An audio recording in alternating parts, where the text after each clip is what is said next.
Doctor ortho Ayurvedic oil and capsule, अब दर्द भी घुटने टेकेगा। यूएस भारत डील पर सियासत तेज, पीएम मोदी पर भड़के राहुल गांधी, कहा कॉटन किसानों और टेक्सटाइल एक्सपोर्ट्स के साथ धोखा। यूएस भारत डील को लेकर सियासत तेज। गोरखपुर में महाशिवरात्रि पर अनुष्ठान में सीएम योगी ने लिया हिस्सा, जनता दर्शन किया, कहा चिंता मत करें, हर समस्या का होगा समाधान। हाथियों के हमलों पर सख्त हुए सीएम सोरेन, 12 दिन में मुआवजा का निर्देश, तेज रेस्क्यू सिस्टम के दिए निर्देश। महाशिवरात्रि में शहर शहर सजे शिव के मंदिर, पूजा अर्चना के लिए मंदिरों में जुटे श्रद्धालु।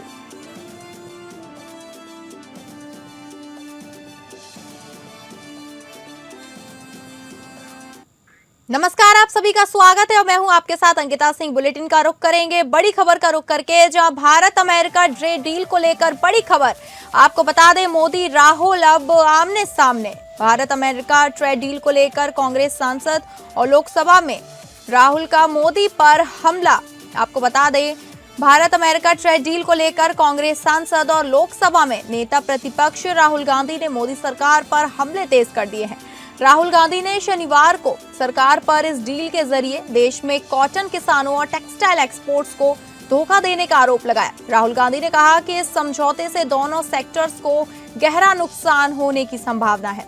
राहुल गांधी ने सोशल मीडिया प्लेटफॉर्म एक्स पर लिखा, 18% टैरिफ बनाम 0%। आइए समझाता हूं कैसे झूठ बोलने में माहिर प्रधानमंत्री और उनकी कैबिनेट इस पर भ्रम फैला रहे हैं और किस तरह से वो भारत अमेरिका व्यापार समझौते से देश के कपास किसानों और टेक्सटाइल एक्सपोर्ट्स को धोखा दे रहे हैं। राहुल गांधी ने कहा कि भारत में टेक्सटाइल उद्योग और कपास की खेती आजीविका की रीढ़ है। करोड़ों लोगों की रोजी रोटी इन्हीं पर टिकी हुई है। इन क्षेत्रों पर चोट का मतलब है लाखों परिवारों को बेरोजगारी और आर्थिक संकट की खाई में ढकेल देना। एक दूरदर्शी और राष्ट्रहित में सोचने वाली सरकार ऐसा सौदा करती जो कपास किसानों और टेक्सटाइल एक्सपोर्ट्स दोनों के हितों की रक्षा और समृद्धि सुनिश्चित करती।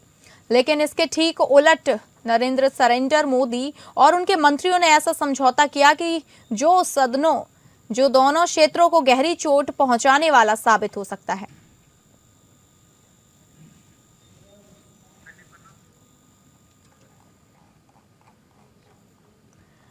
आपको बता दें, भारत अमेरिका ट्रेड डील को लेकर अब कांग्रेस और बीजेपी आमने सामने है। वहीं कांग्रेस सांसद और लोकसभा में नेता प्रतिपक्ष राहुल गांधी ने मोदी सरकार पर तेज हमले करने शुरू कर दिए हैं। राहुल गांधी ने शनिवार को सरकार पर इस डील के जरिए देश में कॉटन किसानों और टेक्सटाइल एक्सपोर्ट्स को धोखा देने का आरोप लगाया है।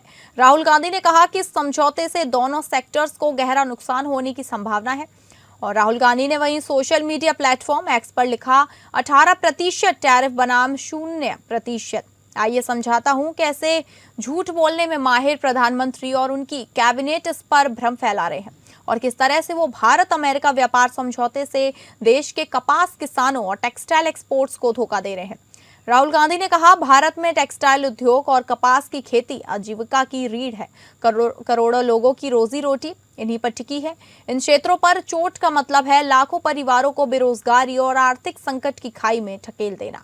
वहीं एक दूरदर्शी और राष्ट्रहित में सोचने वाली सरकार ऐसा सौदा करती जो कपास किसानों और टेक्सटाइल एक्सपोर्ट्स दोनों के हितों की रक्षा और समृद्धि सुनिश्चित करती। लेकिन इनके ठीक उलट नरेंद्र मोदी और उनके मंत्रियों ने ऐसा समझौता किया जो दोनों क्षेत्रों को गहरी चोट पहुंचाने वाला साबित हो सकता है। आपको बता दें, भारत यूएस ट्रेड डील को लेकर अब कांग्रेस और बीजेपी आमने सामने है। वहीं लगातार कांग्रेस बीजेपी सरकार पर हमलावर हो रही है।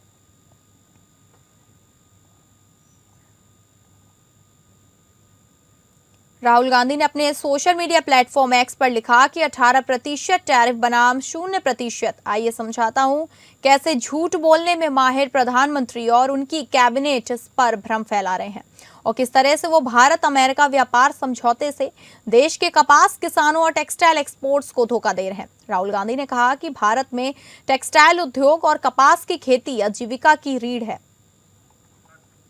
वहीं ज्यादा जानकारी के साथ हमारे इनपुट हेड मनीष राज सिंह हमारे साथ जुड़ गए हैं। मनीष, जिस तरीके से राहुल गांधी हमलावर हो रहे हैं बीजेपी पे, तो इसके क्या सबूत भी पेश किए गए हैं और किस बुनियाद पे राहुल गांधी सवाल उठा रहे हैं जो उन्होंने बयान दिए हैं? देखिए, जब से भारत और अमेरिका की ट्रेड डील हुई है तब से कांग्रेस के जो नेता हैं तमाम, वो पीएम मोदी और सरकार पर हमलावर हैं। राहुल गांधी ने इस सिलसिले में इस व्यापार समझौते को किसान विरोधी बताते हुए कहा है कि इससे देश के कृषि क्षेत्र को काफी नुकसान हो सकता है। इस डील के जरिए देश में कॉटन किसानों और टेक्सटाइल एक्सपोर्टर्स को धोखा देने का आरोप राहुल गांधी ने लगाया है सरकार के ऊपर और कहा है कि इस समझौते से दोनों सेक्टर्स को गहरा नुकसान होने की संभावना है। राहुल गांधी ने जैसा कि सरकार पे आरोप लगाया उसको विस्तार से बताते हुए सोशल मीडिया पर एक शेयर किया है कि 18% टैरिफ बनाम 0%। आइए मैं समझाता हूँ कैसे झूठ बोलने में माहिर हैं प्रधानमंत्री और उनकी कैबिनेट, पूरी कैबिनेट इस पर भ्रम फैला रहा है। हालांकि पीयूष गोयल ने कहा है कि भारत और अमेरिका के बीच जो ट्रेड डील हुई है उसमें भारतीय किसानों के पूरा ख्याल रखा गया है। बस शर्त इतनी है कि वो अमेरिकी कपास आयात करें। अमेरिका में भी कपास का पूरा उत्पादन होता है और भारत कपास के निर्यात के मामले में एक बहुत बड़ा स्थान रखता है पूरे विश्व के कपास निर्यात में। तो ऐसे में सवाल यही उठता है, राहुल गांधी ने जो सवाल उठाए हैं कि भारत खुद जब कपास का निर्यातक है तो अमेरिका से कपास क्यों उसको आयात करना है। इस पर अभी सरकार के मंत्री का जवाब यही आया है कि अगर ये हमें फायदा भी चाहिए तो अमेरिका से भी कुछ कपास मंगानी ही होगी। अब देखा जाए तो सरकार के पीछे आगे कुआं पीछे खाई जैसी हालत है। सरकार को खुलकर के सामने आना चाहिए और राहुल गांधी के तमाम सवालों का खुलकर जवाब देना चाहिए। जी ठीक है, बहुत बहुत धन्यवाद आपका जानकारी साझा करने के लिए। तो आपको बता दें, भारत यूएस डील को लेकर अब कांग्रेस और बीजेपी आमने सामने है। वहीं इस डील को लेकर लगातार कांग्रेस बीजेपी सरकार पर निशाना साधने में लगी हुई है।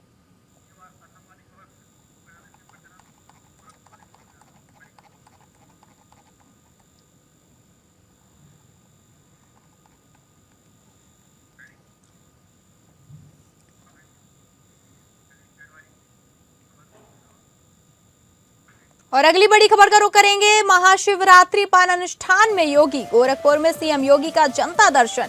चिंता मत करें, हर समस्या का होगा समाधान, बोले सीएम योगी आदित्यनाथ। योगी आदित्यनाथ ने करीब 150 लोगों की समस्याएं सुनी। आपको बता दें, गोरखपुर प्रवास के दौरान लगातार दूसरे दिन मुख्यमंत्री योगी आदित्यनाथ ने गोरखपुर मंदिर में जनता दर्शन का आयोजन कर लोगों से मुलाकात की और समस्याएं सुनकर अधिकारियों को निस्तारण के निर्देश दिए। रविवार को देवाधिदेव महादेव की आराधना के विशेष पर्व महाशिवरात्रि पर अनुष्ठानिक व्यवस्था में भी उन्होंने जनसेवा का अनुष्ठान जारी रखा। जनता दर्शन में आए लोगों से मुख्यमंत्री ने कहा, चिंता मत करें, हर समस्या का समाधान होगा, सबकी भरपूर मदद की जाएगी। जनता दर्शन में मुख्यमंत्री ने मौके पर मौजूद अधिकारियों को निर्देशित किया कि हर पीड़ित व्यक्ति की समस्या पर संवेदनशीलता से ध्यान दें और तत्परता से उसका निष्पक्ष और समयबद्ध निस्तारण सुनिश्चित कराएं। रविवार सुबह गोरखनाथ मंदिर परिसर के महंत दिग्विजयनाथ स्मृति भवन के बाहर आयोजित जनता दर्शन के दौरान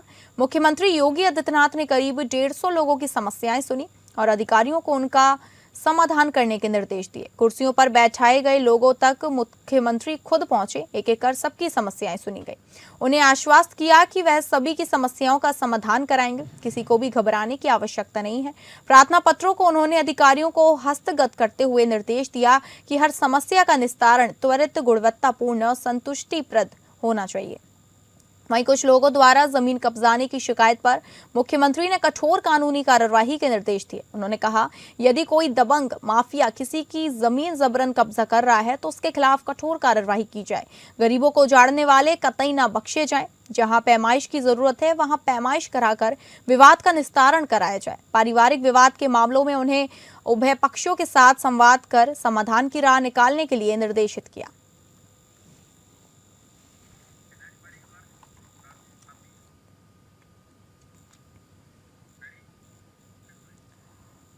और अगली बड़ी खबर का रुख करेंगे जो आ रही है रांची से। रांची में हाथियों के हमलों पर सख्त हुए सीएम हेमंत सोरेन। 12 दिन में मुआवजा का निर्देश, तेज रेस्क्यू सिस्टम के दिए निर्देश। आपको बता दें, झारखंड के सीएम हेमंत सोरेन स्थित मुख्यमंत्री आवासीय कार्यालय में वन, पर्यावरण एवं जलवायु परिवर्तन विभाग के अधिकारियों के साथ उच्च स्तरीय बैठक की। बैठक में उन्होंने राज्य में जंगली हाथियों के बढ़ते हमलों पर गहरी चिंता व्यक्त करते हुए आम जनमानस की जान माल की सुरक्षा सुनिश्चित करने के सख्त निर्देश दिए। मुख्यमंत्री ने स्पष्ट कहा कि हाथियों के हमलों से एक भी व्यक्ति की मृत्यु न हो, यह वन विभाग हर हाल में सुनिश्चित करे। उन्होंने निर्देश दिया कि जिन क्षेत्रों में हाथियों द्वारा लगातार जान माल की क्षति पहुंचाई जा रही, वहां तत्काल प्रभाव से प्रभावी बचाव और सुरक्षा उपाय किए जाएं। मुख्यमंत्री ने बताया कि पिछले कुछ महीनों में रामगढ़, बोकारो, हजारीबाग, चाईबासा, जमशेदपुर, लोहरदगा, गुमला और दुमका सहित कई जिलों में हाथियों के हमलों से लगभग 27 लोगों की मृत्यु हो चुकी है, जो अत्यंत गंभीर विषय है। उन्होंने अधिकारियों से पूछा कि जब झारखंड में बड़ी संख्या में हाथी विचरण करते हैं और कई बार भटक कर ग्रामीण क्षेत्रों में पहुंच जाते हैं, तो अब तक प्रभावी तंत्र क्यों विकसित नहीं किया गया। मुख्यमंत्री ने निर्देश दिया कि प्रभावित क्षेत्रों के ग्रामीणों को विशेष तकनीकी प्रशिक्षण देकर एलिफेंट रेस्क्यू टीम तैयार की जाए। वन विभाग के अधिकारियों ने बताया कि हाथी रेस्क्यू के लिए एक बेहतर क्विक रिस्पांस मैकेनिज्म तैयार किया जा रहा है। इसके तहत 6 कुनकी हाथी मंगाए जा रहे हैं, जिनकी मदद से ट्रैकिंग सिस्टम को मजबूत किया जाएगा। इसके साथ ही एलिफेंट रेस्क्यू विशेषज्ञों की सेवाएं भी ली जाएंगी।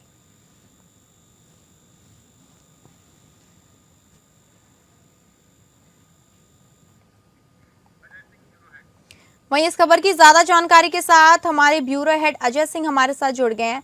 अजय, हाथियों के हमलों को बचाने के लिए, कम करने के लिए क्या उपाय किए गए हैं सीएम हेमंत सरकार की तरफ से? देखिए अंकिता, मैं बताऊं कि कुछ दिन पहले से ही लगातार जो है 5-6 महीनों से झारखंड के 4-5 जो जिले हैं उसमें जो है लगातार हाथियों का जो उत्पात है वो थमने का नाम नहीं ले रहा है। इसी कड़ी में कल हजारीबाग के 2-3 दिन पहले की बात है कि हजारीबाग के एक चुरचू प्रखंड में जो घटनाएं हुई हैं कि हाथियों ने एक दलित आदिवासियों के, दलित भूइयों का जो है घर को तोड़ा और जो है वो 7 लोगों की लगभग जान गई, जिसमें 2 बच्चे भी शामिल थे। तो ये इस पर जो है लगातार कल मुख्यमंत्री जो है अपने आवासीय कार्यालय में उन्होंने वन एवं पर्यावरण विभाग के पदाधिकारियों एवं या और जो है तमाम अपने जो आला अधिकारियों के साथ है उन्होंने कल बैठक की और उन्होंने कहा, स्पष्ट अपने अधिकारियों को निर्देश दिया कि ये जो घटनाएं हुई हैं अब तक जो 27 लोगों की जो मौतें हो चुकी हैं उस पर त्वरित कार्रवाई हो, उस पर जो है तुरंत रोकथाम लगाई जाए और जो इसमें जो संभावित जो लोग मृत्यु हुए हैं और या जिनको घायल हुए हैं या जिनके घरों को नुकसान हुआ है, जिनके फसलों को नुकसान हुआ है, उनका क्षति का आकलन किया जाए। ठीक है अजय, ठीक है, बहुत बहुत धन्यवाद आपका जानकारी देने के लिए। बड़ी खबर का रुख करेंगे जहां आज देश भर में महाशिवरात्रि का पर्व, आस्था और भक्ति का सैलाब, शहर शहर सजे मंदिर, श्रद्धालुओं में भक्ति का उत्साह। आपको बता दें 15 फरवरी यानी आज देश भर में महाशिवरात्रि का पर्व मनाया जा रहा है। हिंदू पंचांग के अनुसार फाल्गुन मास की कृष्ण पक्ष की चतुर्दशी तिथि को महाशिवरात्रि का पर्व माना जाता है। मान्यता है कि इसी शुभ रात्रि में भगवान शिव और माता पार्वती का दिव्य विवाह हुआ था। साल भर में 12 शिवरात्रियां आती हैं, लेकिन महाशिवरात्रि को सबसे अधिक महत्वपूर्ण माना जाता है। इस दिन भक्त व्रत रखते हैं, रात्रि जागरण करते हैं और चारों पहर भगवान शिव का विशेष पूजन करते हैं। आपको बता दें आज पूरे देश भर में महाशिवरात्रि का पर्व मनाया जा रहा है। वहीं शहर शहर सज गए हैं। महाशिवरात्रि पर मंदिर सजे हुए हैं। श्रद्धालुओं में भक्ति का उत्साह देखने को मिल रहा है।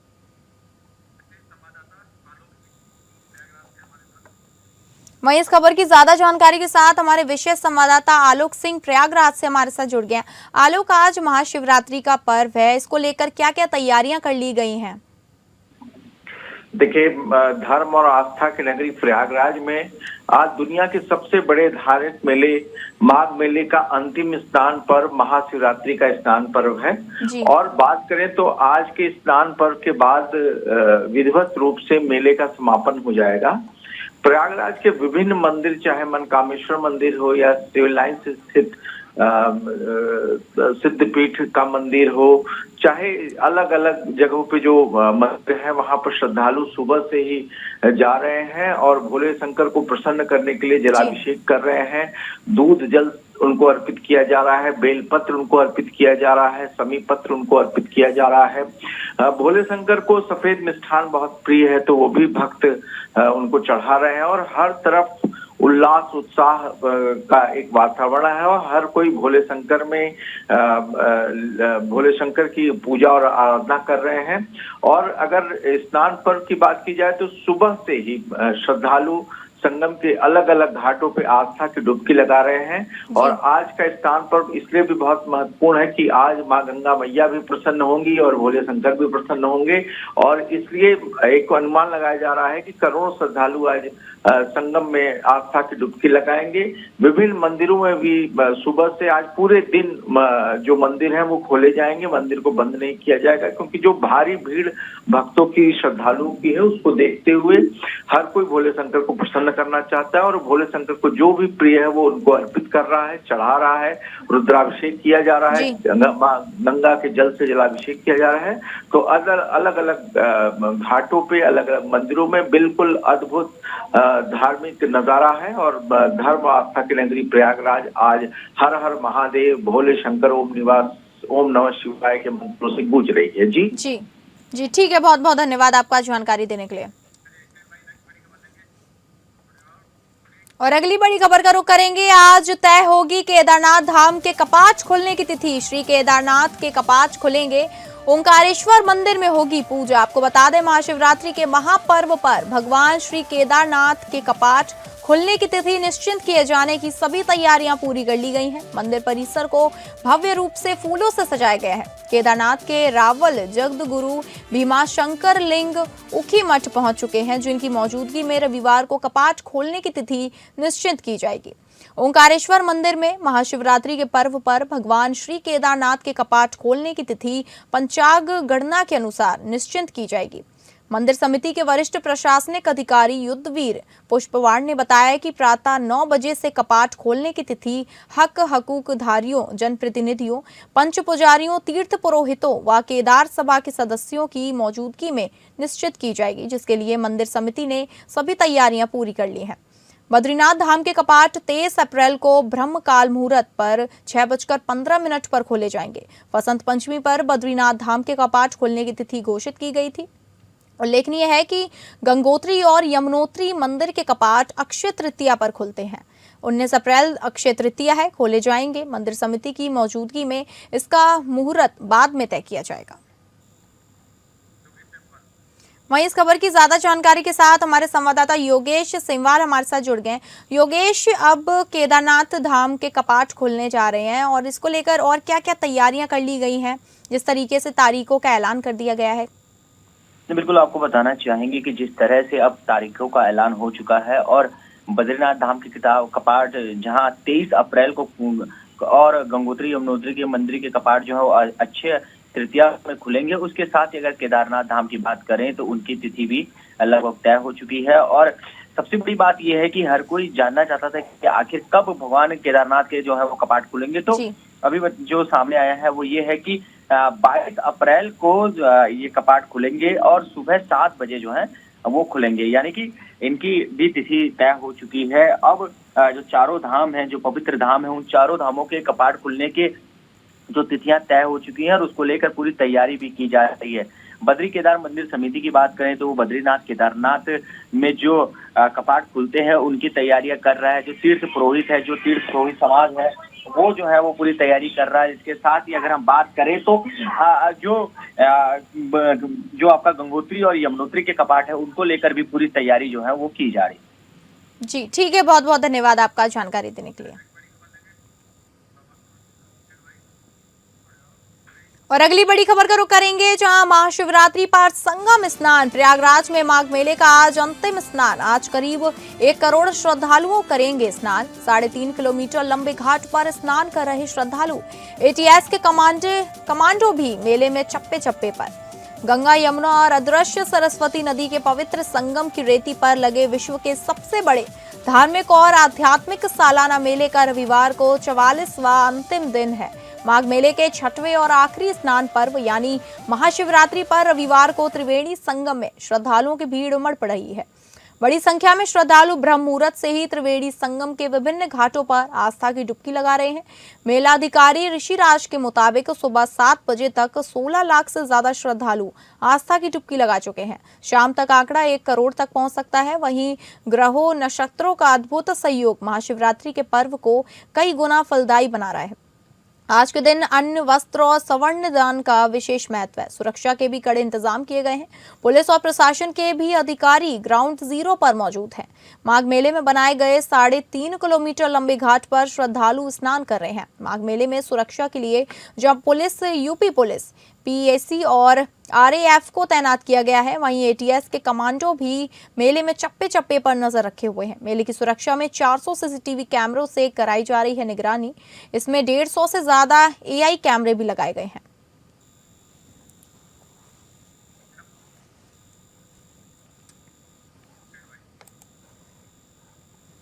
तो फिलहाल इस बुलेटिन में इतना ही। नमस्कार।